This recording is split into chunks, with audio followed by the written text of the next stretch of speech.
자, 안녕하세요. 재미수업 시간에 재미수업 대비 재미수업 시간입니다. 이제 사회정의와 불평등에 대해서 이제 살펴볼 건데, 여러분들 저번 시간에 정의에 대해서 얘기를 했었는데, 실질적인 정의, 뭐 능력, 그 다음에 업적, 필요, 세 가지를 가지고 정의에 대해서 논의를 했었습니다. 그리고 이제 우리가 초점을 맞춰야 될 이제 6단원의 포인트 불평등에 대해서 좀 얘기를 해볼 건데, 일단은 우리 사회를 보면 상당히 불평등한 모습이 보일 때가 있습니다. 이 불평등한 모습을 해결해 보고요.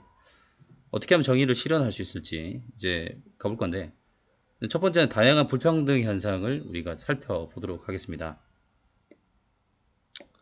자, 다음 넘어가야 되는데 넘어가지지가 않는군요. 자, 파레토 법칙.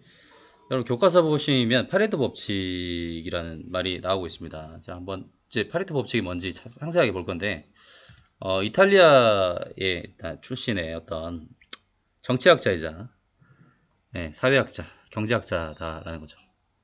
이름이 상당히 깁니다.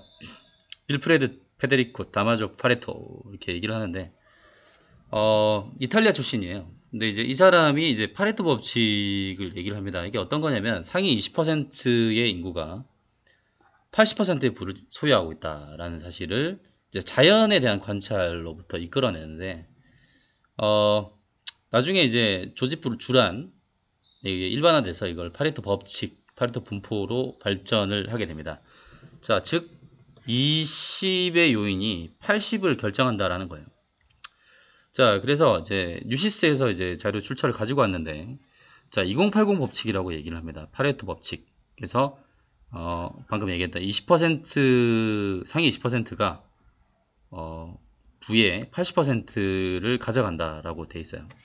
자, 자연의 현상인지 혹은 인간의 의지에 의한 현상인지, 파레토는 이게 자연에 의한 어떤 법칙이다라고 얘기할 정도로 얘기를 하는데, 그러면 이제 소수에 집중되어 있는 소득 분포의 불평등, 뭐 매출, 소비, 생산, 다양한 분야에도 이게 적용이 됩니다.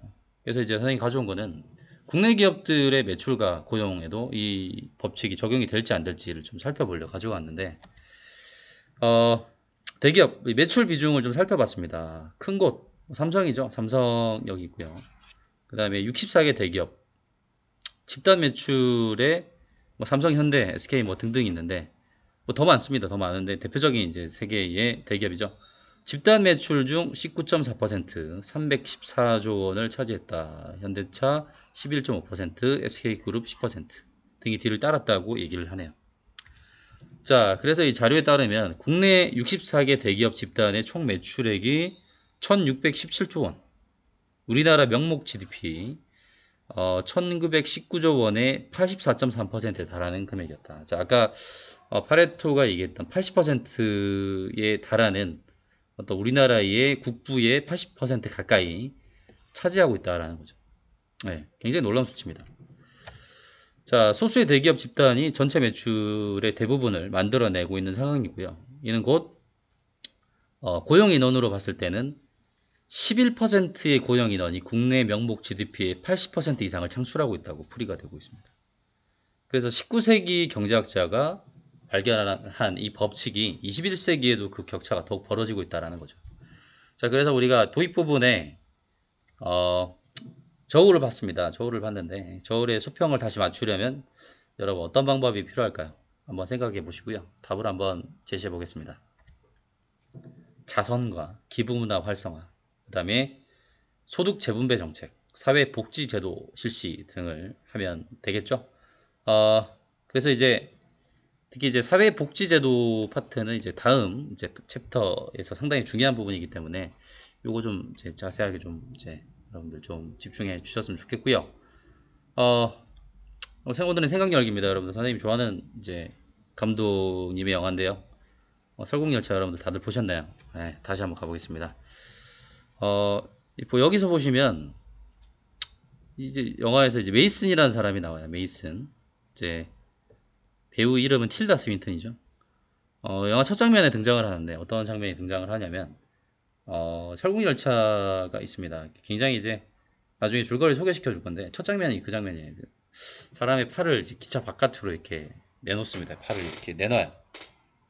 근데 이제 지구 온난화에 대비하기 위해서 냉각 물질을 살포하는데 지구가 급속하게 빙하기로 접어듭니다.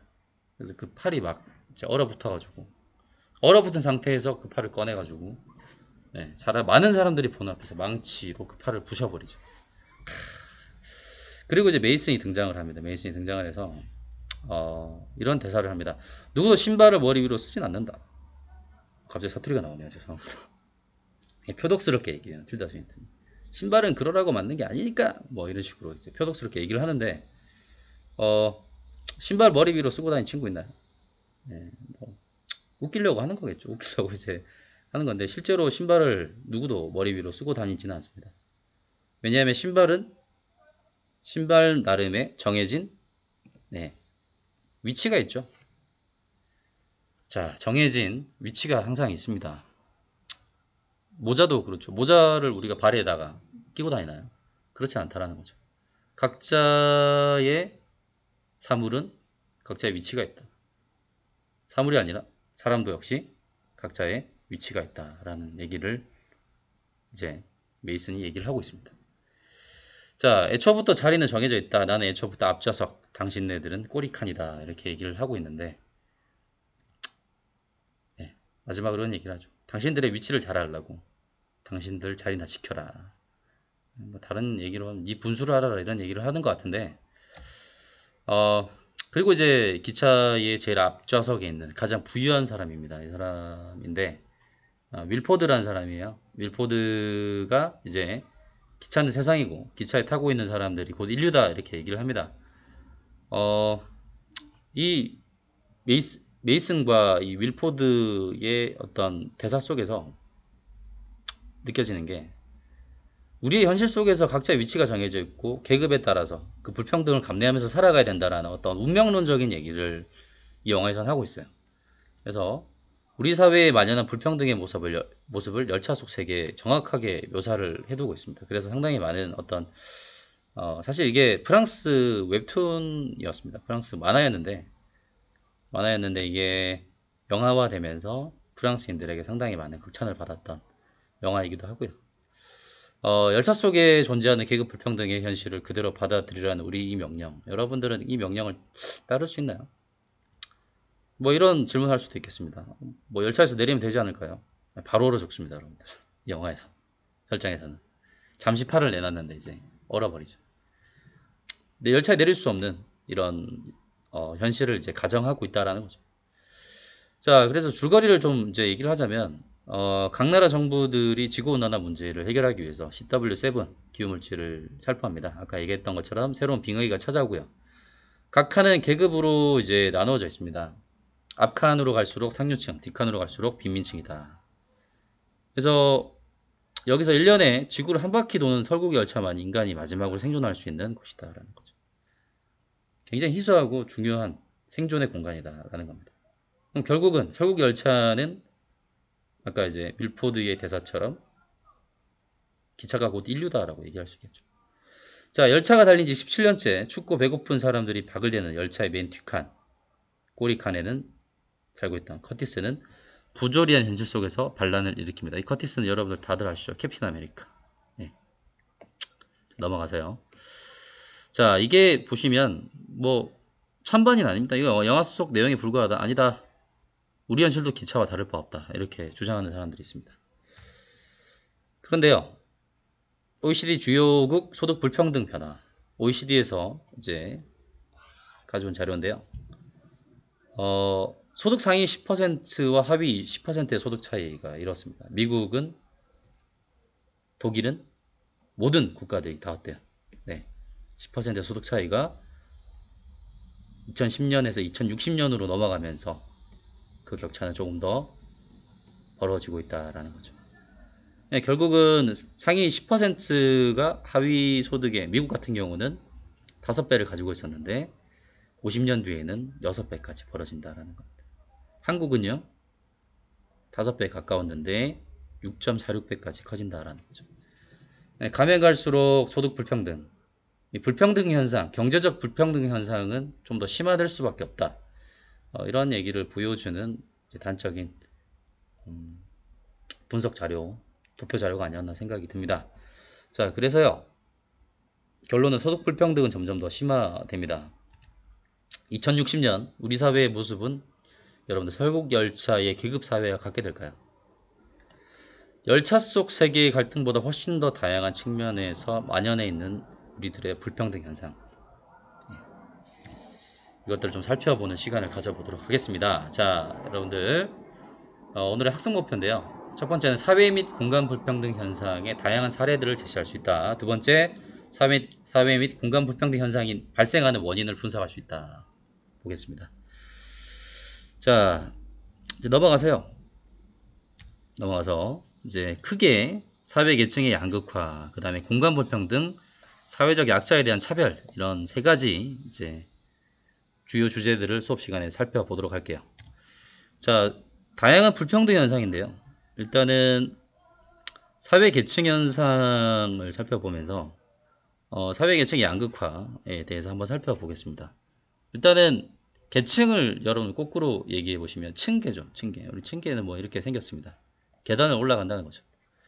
그러면 이제 우리가 여러분도 한번 생각해 보시면 올림픽에서 메달을 수여한 선수들 이제 위치가 다 어때요? 다 다른 층계에 이렇게 포진되어 있습니다. 결국은 계층이라는 말은 말 그대로 층계, 높낮이를 표현하는 말이죠. 그래서 이제 발생 원인을 보자면 사회 구성원 각자가 소유한 사회적 가치의 정도가 서로 다르기 때문이다. 사회적 가치의 정도, 뭐 구체적으로 뭐 예를 들자면 여러분들 경제적 가치 한번 생각해 보도록 하죠. 경제적 가치. 경제적 가치는 어때요? 다 다르죠. 네, 다 다릅니다. 각자가 소유한 사회적 가치 정도 서로 다르게 뭐 태어났어요. 부모님한테 이제 뭐 재산을 많이 물려받은 친구, 금수저라고 얘기를 하죠. 금수저와 흙수저. 일단 태어날 때부터 이제 이런 차이가, 격차가 발생했다라는 거죠. 그러면 이제 뭐 경제의 어떤 태초, 뭐 자연 상태, 태초의 어떤 경제학적인 분석으로 하자면 뭐 원시 사회에서는 뭐 사냥과 수렵 채집 이런 것들을 통해서 거의 평등한 사회였어요. 네, 평등 사회였습니다. 그런데 이제 여러분들 중학교 때 배웠다시피 잉여 생산물이 생기죠. 잉여 생산물이 생기기 시작하면서 이제 사유재산이 만들어지고 사유재산을 바탕으로 경제적인 높낮이, 상, 중 하에 이런 계층이 일종의 위계가 생겨나기 시작했다는 거죠. 네. 그래서 그 의미를 보자면 사회적 가치 소유 정도에 따른 위계가 같거나 비슷한 사람들의 집합체라고 얘기를 합니다. 그래서 뭐 크게 우리가 분류를 하자면 아까 경제를 얘기했지만 경제적인 지위, 그 다음에 사회적인 지위, 이거를 이제 뭐라고 얘기하냐면 위신이라고 얘기를 하죠. 위신. 그 다음에 이제 정치적인 위계, 뭐 다른 말로 얘기하면 권력을 얘기를 하는 겁니다. 경제는 뭐 재산을 얘기할 수 있겠죠. 서로 다른 위계가 같거나 비슷한 사람들의 집합체가 이제 만들어진다라는 거죠. 자, 넘어가겠습니다. 계층 간 불평등 현상 보자면 근대 이전의 신분제도를 보시면 피라미드 형태죠. 그렇죠. 그리고 여기서 이제 중요한 것은 이제 줄이 이제 그어졌는데 이게 단절돼 있습니다. 단절돼 있어요. 그래서 근대 이전의 신분제도, 뭐 조선시대에 보자면 산원공산, 신분 체계가 만들어졌었는데 뭐 양반의 가문에서 태어난 자식은 무조건 어때요? 네, 무조건 양반으로 계속 양반이 세습된다라는 거죠. 그 다음에 이제 가난한 노비로 태어났다. 그러면 계속 노비로 살아갈 수밖에 없다라는 겁니다. 그래서 뭐 구체적으로 뭐 역사 시간 노비 종모법, 그러니까 어머니의 신분이 노비라고 한다면 그 자식도 계속 노비일 수밖에 없다라는 그런 이전의 신분 제도를 보여주고 있습니다. 이게 굉장히 폐쇄적인 어떤 계층 이동이 폐쇄적이다라는 것은 상하 이동이 불가능하다라는 걸 얘기를 해주고 있고요. 그 다음에 소득 5분위 배율입니다. 소득 5분위 배율. 자, 한번 가볼 건데, 이 수치가 클수록 소득의 불평등이 심화됩니다. 자, 이거 설명을 한번 볼 건데, 어, 근대 이전의 신분제도부터 한번 설명을 할게요. 자, 소수의 특권 계층이 사회적 지위와 경제적 부를 차지하고 다수를 지배하는 것이 당연시 되었었습니다. 그래서 뭐 양반이 지나간다라면 이제 머리를 숙여야 되고 뭐 이런 현상들을 이제 근대 이전에서는 찾아볼 수 있게 되었어요. 하지만 오늘날 법적으로 봤을 때는 누구나 평등한 권리를 누릴 수 있게 되었다. 이렇게 얘기를 하고 있는데 실제로 평등한 권리를 누릴 수 있게 되었다. 이 말고 비판적으로 생각해 보시면 네. 평등한 사회일까요? 아닐까요? 좀 잘 한번 생각해 보시고요. 자, 소득 5분위 배율은 뭐냐면 상위 20%의 평균 소득을 하위 20%의 평균 소득으로 나눈 값입니다. 그러면 이 배율이 커지면 커질수록 뭐 이거 한번 분자식으로 한번 써볼게요. 분수식으로 써보자면 이거죠. 상위 20% 하위 20% 평균 소득이 있을 거 아닙니까? 그러면 이 갭차가 계속 커진다는 얘기. 6.6에서 7.86까지 좀 떨어졌다가 다시 이렇게 올라가고 있습니다. 2015년은 8.24.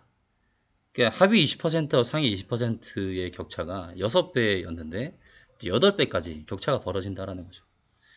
2012년을 제외하고는요. 상승하는 추세입니다.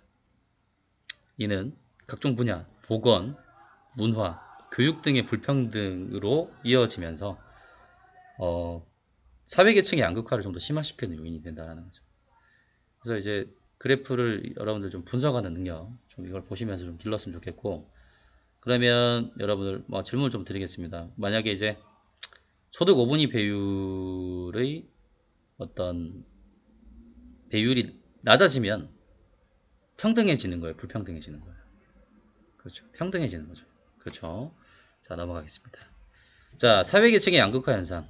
의미는 사회계층 중 중간계층의 비중이 줄어들고 상층과 하층의 비중이 늘어나는 현상이라고 얘기를 하는데, 우리나라 계층의 형태, 뭐 한번 퀴즈를 드릴게요. 자 1번 피라미드, 2번 다이아몬드 형태죠. 자, 3번 표주박형이라고 불리는 모래시계형 이렇게 있습니다. 뭐 4번 한번 가보죠. 4번 둥그런 타원형이다. 이렇게. 의미하는 건 뭐냐면 여러분 상중하를 구분하는데 상류층, 하류층 이렇게 이런 식으로 구분 지어봅시다.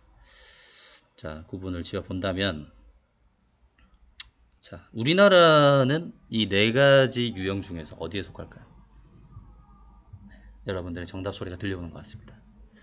뭐라고요? 1번이다. 틀렸어요. 1번 아닙니다. 우리나라는 어떤 걸까요? 어떤 형태일까요? 자, 정답은 바로 2번입니다. 2번. 근데 이제 문제는 뭐냐면 우리나라의 이 다이아몬드 형태, 이 형태가 변화되고 있습니다. 어떻게 변화되고 있냐면 점점 이 중류층의 비율이, 이 부분들이 감소하고 있어요. 이게 위로 올라가면 더 좋은 거죠. 중산층이 상류층이 된다. 이게 더 좋은 겁니다. 근데 문제는 이게 더 하류층이 더 두툼해진다라는 거죠. 이런 어떤 소득 불평등, 소득 양극화 현상이 심화되게 되면 나중에는 이런 현상으로 바뀌게 됩니다. 실제로 이제 나중에는 중산층이 사라지게 되면 상당히 위험한 상태가 이제 연출될 수밖에 없습니다. 예전에 이제 아리스토텔레스, 이제 기원전 철학자인데 자주 등장하죠. 중산층의 역할을 상당히 중요시 여겼습니다. 완충 역할을 한다라고 얘기를 합니다. 기원전 사람이었는데도 굉장히 해안을 가지고 있죠. 왜냐 왜 완충 역할을 하냐? 계층이 양극화되면 상당히 이 사회가 불안정해질 가능성이 상당히 높습니다. 자, 이 아래쪽에 있는 사람들, 하류층에 있는 사람들, 이 중류층이 완전히 사라졌다고 쳐보죠. 잘 사는 사람은 대다수, 잘 사는 사람은 소수지만 못 사는 사람이 다수인 이런 사회를 생각해 본다면 이 사람들은 어떻게 세상을 바꾸려고 하겠어요? 혁명을 통해서 이 상류층들의 재산을 이제 몰수해서 공산주의 혁명을 일으키고자 하는 그런 어떤 사회적 갈등, 급진적인 사회 변화까지 갈 수도 있다라는 겁니다. 그래서 문제점, 사회발전 동력이 약화되죠. 일단은 노력을 했음에도 불구하고 열심히 살아갔음에도 불구하고 하류층으로 갈 수밖에 없는 이런 어떤 경험을 하면서 굉장히 허탈해지죠, 사람이. 그 다음에 계층 간의 위화감이 조성될 수 있습니다. 그리고 사회 통합이 저해될 수밖에 없다라는 거죠. 좀 이상적인 거, 어떻게 보면 아까 이제 얘기는 했는데 이렇게 갈 수도 있지만 또 이렇게도 갈 수도 있습니다. 이게 심각하게 이 부분이 완전히 사라질 수도 있고요. 제일 여기서 네 가지 형태 중에서 제일 좋은 거는 이제 4번 형태죠. 중산 중에 아주 두툼한 형태. 뭐 완전 평등한 사회 이렇게 표현합니다. 그 다음에 완전 불평등 사회는 이렇게 표현한다. 이렇게 좀 약간 형태를 이해해 두시고요. 이거는 이제 여러분들 2학년 올라가시면 사회문화 시간에 자세하게 배울 겁니다. 자, 감소하는 우리나라 중산층 비율, 아까 방금 말씀드렸죠. 이제 도표로 가지고 왔는데 기준은 2인 이상 도시 가구 기준, 중산층은 중위소득의 50에서 150% 사이라고 얘기를 하는데요. 이게 여러분들 이제 잘 모르실 것 같아가지고 중위소득이 뭐냐면 소득을 제일 높은 곳에서부터 제일 낮은 곳까지 일렬로 나열했을 때 중간에 있는 소득, 중위소득이라고 얘기합니다. 뭐 중위소득이 이제 뭐 우리나라 중위소득이 200이라고 칩시다. 그러면 중산층은 중위소득의 50%에서 150% 사이. 이 200의 1.5배 얼마죠, 여러분들? 300. 300에서 50%면 100만 원.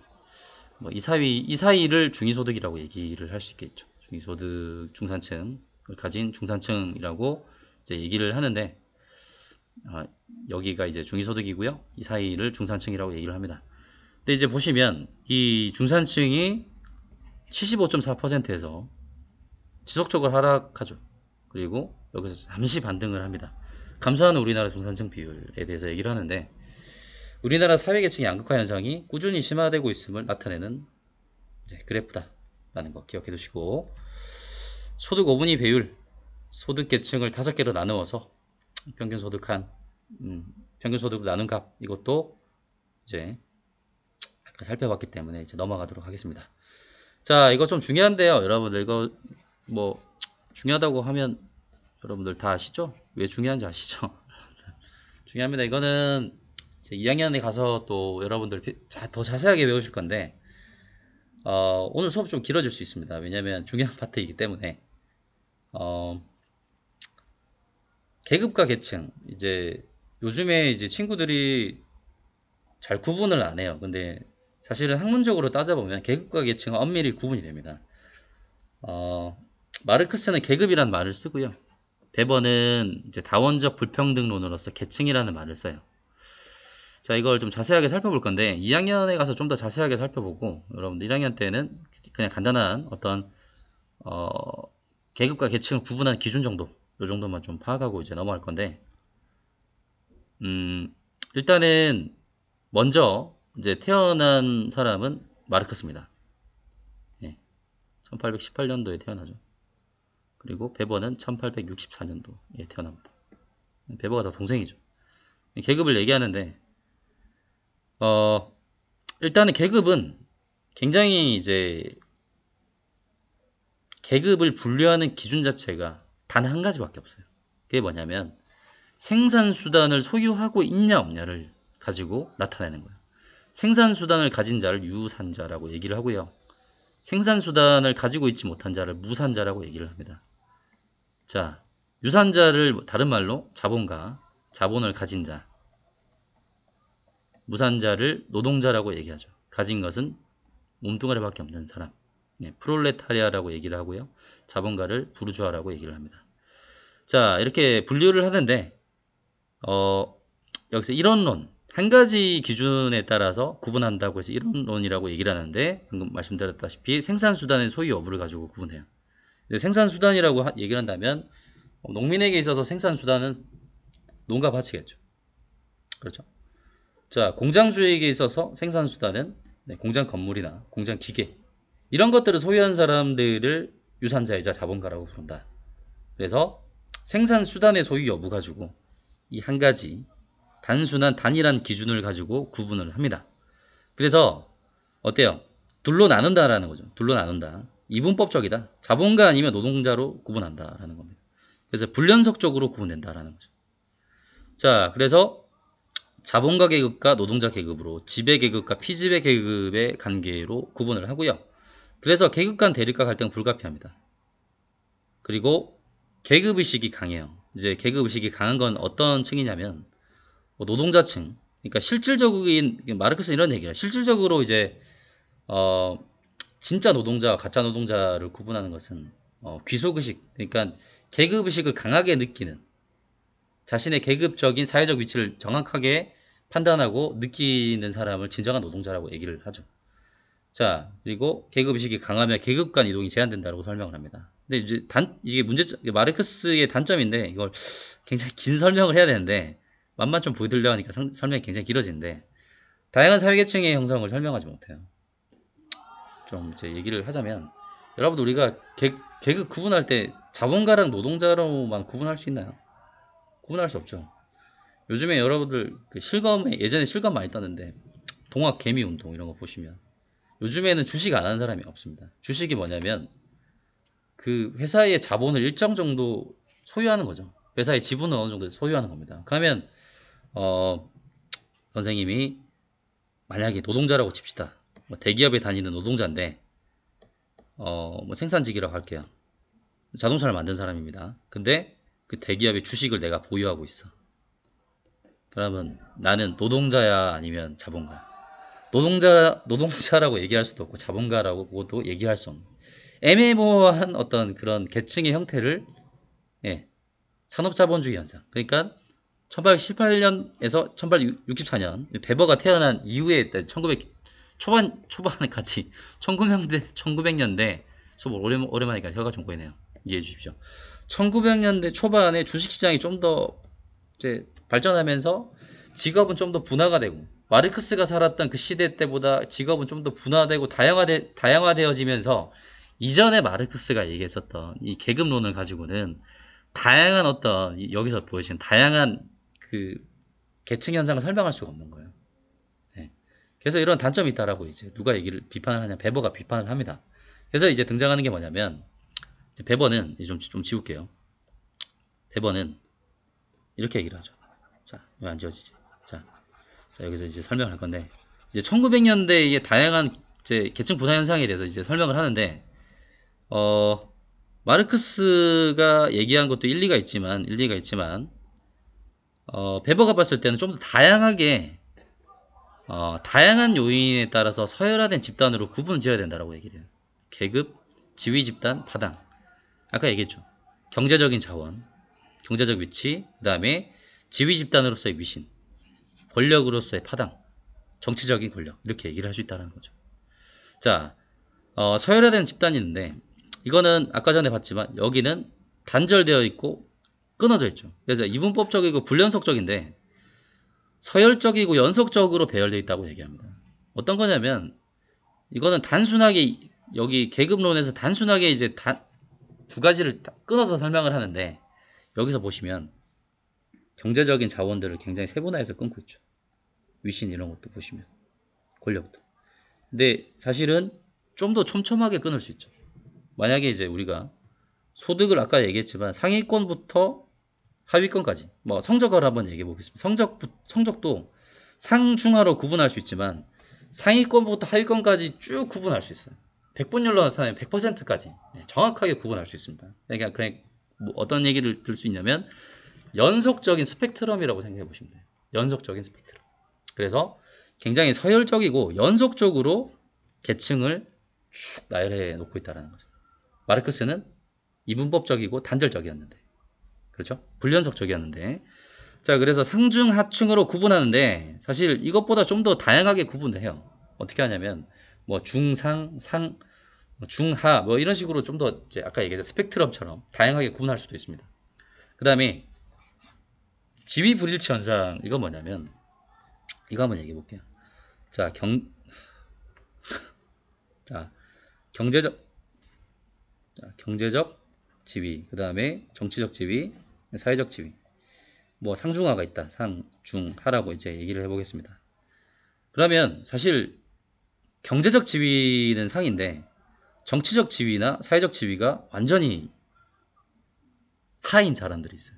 어떤 사람들이냐면 이런 사람들 뭐라고 얘기하면 졸부라고 얘기해요. 졸부라고 얘기해요. 그 다음에 이제 사회적 지위, 위신이 높은 사람 한번 생각해 보시면 교황님 한번 생각해 보세요. 교황님 어때요? 사회적 지위는 상당히 높죠. 그렇죠? 그렇다고 이 사람이 경제적인 지위가 상위권에 있냐? 또 그렇진 않아요. 뭐 중상쯤에 있겠죠. 중이라고 합시다. 그러면 이 위치와 이 위치가 구분이 같은 선상에 있나요? 같은 선상에 있지 못하죠. 그래서 지위가 이렇게 불일치되어 있다. 졸부는 어땠어요? 졸부는 여기와 여기. 네. 상하하 이런 식으로. 어때요? 이렇게 구분이 가능하다라는 겁니다. 자, 그래서 지위 불일치 현상을 나타냈고요. 그 다음에 계층 간 이동이 또 자유롭다 이렇게 얘기를 하는데 또 여기서 이제 여기서의 단점 얘기를 하자면 이제 마르크스주의자들은 이렇게 얘기를 해요. 집단 간 대립과 갈등 관계를 설명하지 못한다 이렇게 얘기를 합니다. 뭐 어떻게 비아냥거리냐면 좀 더 세분화시켜서 촘촘하게 더 나눠봐. 그래 그렇게 분석은 더 자세하게 할 수 있는데 대버 너의 이론으로 바꿀 수 있는 사회 불평등 현상에 대해서 바꿀 수 있는 이론을 제시할 수 있니? 너는 단지 다양한 요인을 가지고 계층만을 분석할 뿐이지 집단 간에 존재하는 대립과 이제 이런 갈등의 현상에 대해서 설명하지 못하고 노동자들이 처해 있는 현상을 너는 너의 이론으로는 해결할 수 없다라고 비판을 해요. 네, 여기까지 좀 이해해 두시고요. 자, 공간 불평등입니다. 이제 좀 빨리 갈게요. 성장 잠재력이 높은 지역을 집중 개발하고 그 효과가 주변 지역으로 확산되도록 하는 지역 개발 전략인데 우리나라로 따지면 수도권 집중 개발했죠. 부산 이런 지역으로 집중했고요. 근데 문제점은 낙후 지역 주민들은 상대적으로 경제사회 문화적 생활 수준이 상당히 떨어집니다. 그리고 상대적으로 발전된 주변 지역 주민과의 갈등을 유발한다라는 거죠. 자, 그리고 양상은 수도권, 비수도권 간 도시와 농어촌 간 불평등, 인구 산업, 그래서 인구나 산업, 편의시설의 편중, 비수도권 및 농어촌의 인구 유출, 지역경제 침체 이런 것 등이 있을 수 있습니다. 자, 그리고요, 뭐 도시 내부에서도 불평등 현상이 존재합니다. 뭐 쪽방촌, 노후불량 건축물 밀집 지역, 쓰레기 처리장 주변 등 도시 내 낙후 지역에 열악한 주거 환경 등이 있다는 거죠. 자, 그래서 우리나라 지역별 인구분포 보겠습니다. 빨간색, 아주 뭐 거의 짙은 색으로 칠해져 있는 이곳 서울이죠. 그 다음에 인구가 많은 지역 보시면 광주도 좀 많은 편이고요. 대전, 뭐 부산과 울산 이런 지역 굉장히 이제 인구가 밀집 지역인데 인구가 많이 밀집하는 지역은 이제 앞서 말씀드렸다시피 산업이나 일자리가 많아지게 되면서 찾게 됐다라는 거죠. 자, 인구 편중 현상이 상당히 심합니다. 근데 이제 진짜 문제가 되는 지역은 어느 지역이에요? 바로 이 지역이죠. 어느 정도 문제가 있냐면 수도권 인구 집중도입니다. 2019년 12월 자료인데 비수도권의 인구는 71.3%였는데 점점 줄어듭니다. 점점 줄어들고 수도권 인구는 지금 2019년 12월 기준으로 절반 가까이. 이거 진짜 굉장히 심각한 문제예요. 수도권 의존도가 상당히 높다라는 거예요. 그래서 이제 특히 수도권 중심으로 굉장히 많은 문화시설이라든지 경제적인 일자리 이런 것들이 몰려 있는데 이에 비해서 중소도시들 그리고 비수도권 지역들은 굉장히 지금 경기 침체와 지역적인 침체 이런 것들을 겪고 있다는 거죠. 그래서 이제 수도권 이전에 관한 주장 이런 정책들이 조금씩 얘기가 나오고 있다는 겁니다. 그리고 이렇게 수도권으로 인구가 집중되게 되면 큰 문제가 하나씩 생겨요. 인구를 수용할 만한 시설이 있어야 되잖아요. 그렇죠. 집값 어떻습니까? 서울 집값 계속 오르고 있죠. 그렇죠. 수요는 많은데 공급은 그렇게 충분하지 못한 이런 상황이 지속적으로 집값을 상승시키고 있다는 겁니다. 어떻게 해줘야 되겠어요, 여러분들? 수도권의 인구 집중을 줄여나가면서 지방에 대한 어떤 소중함, 지방의 어떤 문화적 특색, 그 다음에 지방을 살릴 수 있는 어떤 여러 가지 정책들을 좀 개발해야 된다라는 거죠. 그래서 요즘에 좀 선생님이 주로 즐겁게 보고 있는 프로그램 중에서 하나가 서울 촌놈, 이렇게 프로그램이 있는데 맞는가 모르겠어요. 서울 촌놈인데 예전에는 뭐 서울 사람들이 시골 촌놈 이렇게 얘기를 많이 했는데 이젠 좀 인식을 좀 바꿔야 된다는 생각이 듭니다. 지나치게 집중되어 있기 때문에 그런 프로그램들을 통해서 지역이나 지방의 특색, 문화적인 특성 이런 것들을 살리면서 지방으로 사람들이 조금 이동할 수 있도록 일자리들도 분산될 수 있도록 이런 정책들이 이어져야 된다는 거죠. 자, 도시지역 내의 공간 불평등 쪽방촌입니다. 여러분들 이런 데 한번 가보신 적 있나요? 네, 부산에 상당히 많은데 특히 이제 산동네 있습니다. 부산에 뭐 특히 영도 가보시면 뭐 신선동, 복례동, 청학동 굉장히 많은데 이것도 도시지역 내의 공간 불평등 사례 중에 하나입니다. 빈곤층이 거주하는 좁고 협소한 방이 밀집된 거리를 쪽방촌이라고 얘기를 하는데 쾌적한 주거 환경을 누릴 수 없습니다. 건강이 위협받을 수 있고요. 낙후된 시설로 인해서 각종 사고의 위험에도 노출될 수 있다는 겁니다. 자, 그리고요. 자료 1번입니다. 지역별 의사수와 약국수인데 한번 보시면 서울, 부산 쭉 그렇게 나열이 되어 있는데요. 1제곱킬로미터당 약국수 한번 보겠습니다. 서울 굉장히 많습니다. 1제곱킬로미터당 8개 이상 있어요. 자, 굉장하죠. 근데 점점 가면 갈수록 줄어듭니다.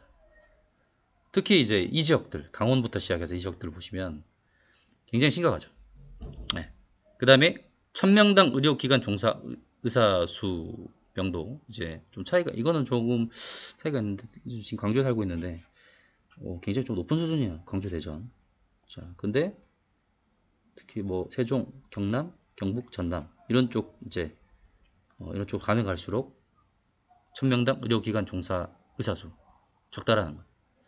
어떤 문제를 야기할 수 있냐? 내가 갑자기 아파가지고 약국 가고 싶은데 굉장히 먼 거리를 이동해야 된다는 그런 문제점이 생길 수 있고요. 의사수가 부족해서 그리고 병원 시설이 부족해서 병상수가 부족한 그런 현상까지 일어날 수 있다는 겁니다. 근데 낙후 지역의 보건 및 의료 서비스 실태를 보시면 육지와 섬 지역 병원 운영하고 있는 의사 A씨 반경 15km 이내 보건소와 약국이 각각 한 곳씩 있답니다. 그래서 하나밖에 없는 약국이시면 고혈압이나 당뇨 환자들은 지속적으로 치료제를 복용해야 하는 경우나 급한 외과 환자들에게 필요한 항생제를 구할 수 없기 때문에 주민의 건강이 심각하게 우려된다 이렇게 얘기를 하고 있죠. 자료 1, 2를 바탕으로 대도시와 그 외 지역 주민 간의 보건 및 의료 환경에 어떤 차이가 있는지 여러분들 한번 말해 보시고요. 자, 그래서 이거를 여러분 약간 포즈 버튼을 누르시고 답안을 좀 작성해 주시면 상당히 좋을 것 같습니다. 자, 설명은 일단 넘어가겠고요. 자, 2번 다음과 같은 공간 불평등 현상 중 하나를 선택해서 이런 문제가 발생하는 원인 여러분들 한번 분석해 보시기 바라겠습니다. 저는 이렇게 제시를 했고요. 지역별 대중교통 격차입니다. 예전에 어떤 도시에 살았었는데 부산에서 살다가 이제 대학을 이제 전주로 가게 됐는데 이제 부산은 버스 엄청 많이 다녀요. 장난 아닙니다. 거의 한 12시, 1시까지 다니는데 전주 가니까 굉장히 빨리 끊기더라고요. 그리고 배차 간격도 상당히 길었습니다. 그래가지고 처음에 대도시 살다가 지방에 오니까 좀 너무 불편함을 많이 느꼈어요. 근데 이제 그렇다고 도시를 비하하는 발언은 아니에요. 이건 도시 비하 발언은 아니고요. 이거는 구조적인 문제를 지금 선생님이 얘기를 하고 있는 거예요. 그러니까 대도시에 편중되어 있는 이런 교통 서비스 이것뿐만 아니라 문화시설도 상당히 이제 공간 간의 지역 간의 불평등 현상이 심화되어 있다는 겁니다. 그래서 이런 문제들을 좀 여러분 한번 분석해 보셨으면 좋겠고요. 자, 이제 사회적 약자인데 상당히 수업이 길어지네요. 사회적 약자에 대한 차별. 경제 수준이나 사회적 지위 등에서 열악한 위치에 있는 사람들. 전 시간에 전 시간이었나 얘기를 했는데 유형은 여성, 노인, 어린이, 장애인, 빈곤층, 소상공인 등이 있습니다. 사회적 배려와 보호가 필요하고요. 자, 양상은 성별, 나이, 신체적 조건, 경제적 지위 등에 따른 불합리한 차별이 이루어질 수 있다는 거. 문제점은 사회 진출, 승진 등에서 여성 차별. 이걸 뭐라고 얘기하죠? 유리천장 효과. 자, 보이지 않는 벽에 부딪힌다라는 거죠. 신체 정신적 능력 부족으로 인한 노인, 어린이, 장애인 어려움과 소외. 열악한 경제적 상황으로 인한 빈곤층의 의료, 교육 기회의 부족, 대기업과의 불평등한 관계로 인한 소상공인의 어려움 등이 있습니다. 자, 유리천장 효과. 뭐 영상을 이제 한번 보여드리고 싶은데 일단은 학교 오시면 한번 보여드리겠고요. 자, 사회적 약자에 대한 차별 실태 이제 볼 건데 OECD 국가의 유리천장 지수입니다. 자, 그리고 소상공인들의 항의 집회인데요. 유리천장이란 여성의 사회 참여, 직장 내 승진을 가로막는 보이지 않는 벽을 얘기를 합니다. 그래서 우리나라는 OECD 국가 중에서 최하위. 어떤 거냐? 남녀 간 고등교육 격차, 임금 격차, 여성의 노동시장 참여도, 여성기업 및 임원 국회의원 비율, 자녀 양육 비용 및 육아휴직 기간 등을 종합해서 점수가 있는데 우리나라가 지금 가장 후진적이다라는 거죠. 굉장히 안타까운 수치고요. 반성해야 됩니다. 자, 그 다음에 소상공인 가맹점주들이 대기업들의 요구가 불합리한 측면들이 상당히 있습니다. 그래서 어떻게 보면 대기업 갑이고요. 소상공인들은 을의 입장에 상당히 많이 놓여지기 마련입니다. 그래서 개별적으로 대항하기 어려운 상대적인 사회적 위치에 놓여 있다. 소상공인들이. 그래서 전국 가맹점주들이 협의회를 만들어서 이익 집단을 결성하고 자신들의 권익을 지키고자 노력하고 있습니다. 자, 확인학습 갈게요. 다음 내용을 읽고 맞으면 동그라미, 틀리면 X표 해봅시다. 자, 1번. 사회계층의 양극화는 사회계층 중 중간계층의 비중이 늘어나고 상층과 하층의 비중이 줄어드는 현상. 이거 아니죠. 네, 반대로 설명했죠. 중간계층의 비중이 줄어듭니다. 상류층은 이 중간계층이 좀 더 하층으로 내려가게 되고요. 그런 문제점이 생길 수 있다. 자, 2번. 비수도권 및 농어촌의 인구 유출, 지역격차 침체 현상으로 인한 지역격차를 공간 불평등이라고 얘기를 합니다. 그렇죠. 3번. 대기업과의 불평등한 관계로 어려움을 겪는 소상공인은 사회적 약자에 해당하지 않는 게 아니죠. 그렇죠. 소상공인들도 사회적 약자에 해당합니다. 지금 상당히 많이 힘들어요. 소상공인들 코로나 때문에 굉장히 많이 힘들어가지고 폐업하는 가맹점주들, 소상공인들 상당히 많습니다. 여러분들 많이들 좀 애용해 주시고요. 그래서 지역경제 살리기, 소상공인들을 살리기 위해서 광주은행에서 상생카드 만들고 있습니다. 한 달에 50만원 쓰면 50만원 페이백 해줄 정도로 굉장히 이제 괜찮은 시스템이 있다는 거 기억해 두시고요. 자, 이번 도시 내부의 공간 불평등 사례를 보기에서 골라 기호를 써보자. 자, 정답 바로 가볼게요. 자, 기억 동그라미 맞죠? 쪽방촌 증가하고 있고요. 수도권 인구는 증가하고 있으면 틀렸고요. 노후불량 건축물이 밀집되어 있고, 이거는 도시와 농어촌 간 소득 격차는 도시 내부의 공간 불평등은 아니고요. 농간입니다. 정답은 기억 디귿. 이렇게 되겠습니다. 오늘 수업 굉장히 길었는데 열심히 시청해 주신 여러분들 정말 감사드리고요. 사랑합니다. 여러분들 수업 열심히 잘 들어주십시오. 파이팅!